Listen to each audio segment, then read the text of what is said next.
Mobile ಹಿಂದಕ್ಕೆ ನೋಡ್ರ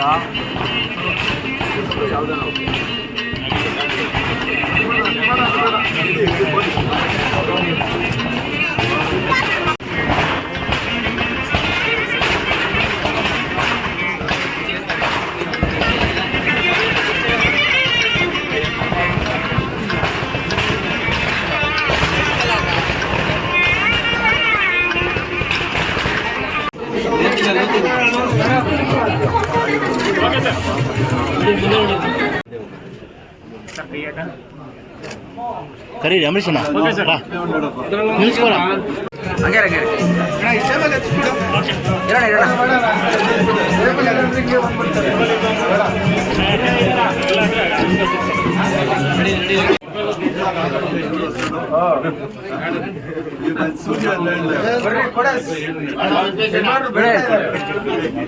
ಇಲ್ಲ ಲೇಟ್ ಆಗೋಯ್ತು ಅಣ್ಣ ಹಿಂದೆ ಬನ್ನಿ ಅಣ್ಣ ಇವ್ರು ಯಾರು ಇವರು ಅವ್ರಿಗೆ ಹೇಳಿ ಒಂದು ಸ್ವಲ್ಪ ಹಿಂದೆ ಬನ್ನಿ ಅಣ್ಣ ವಿಶೇಷ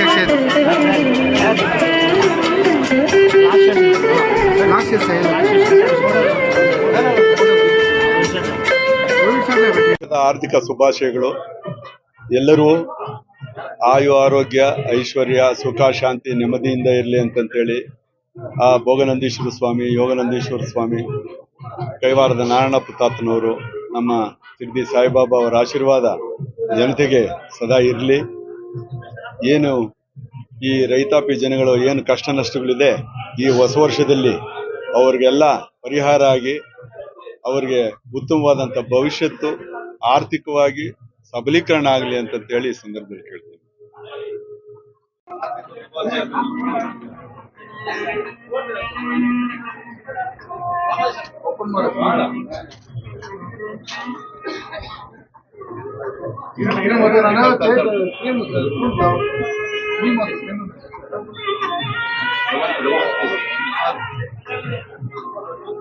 ಈಗ 2024 ಕಳೆದು 25ನೇ ವರ್ಷಕ್ಕೆ ಪಾದಾರ್ಪಣೆ ಮಾಡ್ತಾ ಇದ್ದೇವೆ. ಈ 2025ರಲ್ಲಿ ದೇವರ ಆಶೀರ್ವಾದದಿಂದ ಜನ ನೆಮ್ಮದಿ ಸುಖ ಸಂತೋಷ ಸಮೃದ್ಧಿಯಿಂದ ಬಾಳಲಿ ಅಂತ ಹಾರೈಸ್ತಾ, ಏನು 2024ರಲ್ಲಿ ಕೆಲವು ದುರ್ಘಟನೆಗಳು ದುರಂತಗಳು ನಡೆದಿತ್ತು, ಅವಕ್ಕೆಲ್ಲವನ್ನು ಮುಕ್ತಿ ಪಡೆದು ಜನ ಒಳ್ಳೆ ಮಳೆ ಬೆಳೆ ಮತ್ತು ಸೌಹಾರ್ದಯುತವಾಗಿ ಬಾಳ್ತಕ್ಕಂಥ ಒಂದು ಅವಕಾಶವನ್ನು ಭಗವಂತ ಕಲ್ಪಿಸಲಿ ಅಂತ ಹೇಳ್ತೇನೆ. ಇವತ್ತು 2025 ಒಂದು ಆಶಾದಾಯಕ ವರ್ಷ ಅಂತ ಈಗಾಗಲೇ ಕೆಲವರೆಲ್ಲ ಹೇಳ್ತಾ ಇದ್ದಾರೆ. ಆ ನಿಟ್ಟಿನಲ್ಲಿ 2025 ಒಂದು ಒಳ್ಳೆಯ ವರ್ಷ ಆಗಲಿ. ಯಾಕೆಂದರೆ 2025 9 ಬರ್ತದೆ ಟೋಟಲ್, 20-25 ಭಾಳ ಜನ ಇದು ಶುಭ ಸಂಖ್ಯೆ ಅಂತ ಹೇಳ್ತಾರೆ.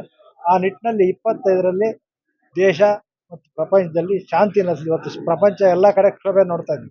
ಬಹಳಷ್ಟು ರಾಷ್ಟ್ರಗಳಲ್ಲಿ ಇದೆ 3ನೇ ಮಹಾಯುದ್ಧ ಭೀತಿ ಕೂಡ ಕಾಣ್ತಾ ಇದೆ.